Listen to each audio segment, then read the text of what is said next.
because if we don't manage the stress, one of the things that may happen is that we become burned out. And I'll tell you what, burnout isn't pretty. And if you truly do become burned out, according to the research by Dr. K.W. Center, burnout isn't something you recover from some long weekends through the summer or over the holidays. If you truly do become burned out, it may take 2 to 4 years to recover from burnout. And I've never had anybody ever come up to me and say, Kit, the years I was burned out, best years of my life. They're the longest days of your life. But we should be able to see it coming. There's 3 stages of burnout, and the first stage of burnout is physical fatigue. You're exhausted. I think the best way to tell you've hit that first stage of burnout is if you have a favorite TV program you like to watch at 7 o'clock at night, and you sit down and start watching the TV show, and there's a commercial break in about 2 or 3 minutes. Next thing you realize, you wake up, it's 1:30 in the morning, there's an infomercial on selling exercise equipment, and you wipe the drool off your chin, you find the remote control, shut it off, head down the hallway, get a few more hours of sleep, you're exhausted. That's physical fatigue. Second stage of burnout is psychological fatigue. And many of us run into something called mindlessness or thoughtlessness.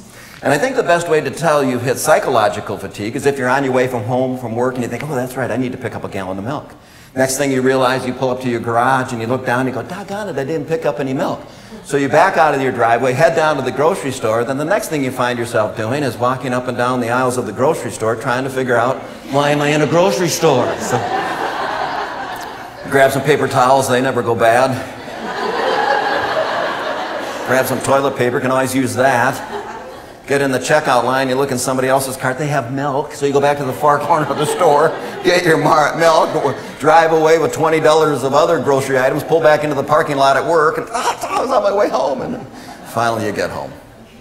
Mindlessness and thoughtlessness. At this point, OSHA says 16 days a year of work lost. Physically fatigued people get sick. Psychologically fatigued people get hurt. They get injured. So we want to make sure we manage the stress. And the last stage of burnout is spiritual fatigue. And that's a sense of hopelessness, helplessness, thoughts of escape, running away. You don't like your coworkers anymore. You don't like your clients anymore. You're sick of it.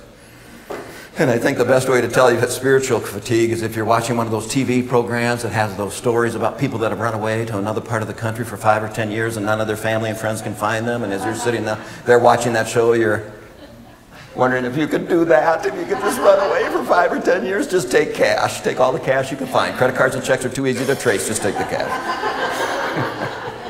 So I don't want you to become burned out. And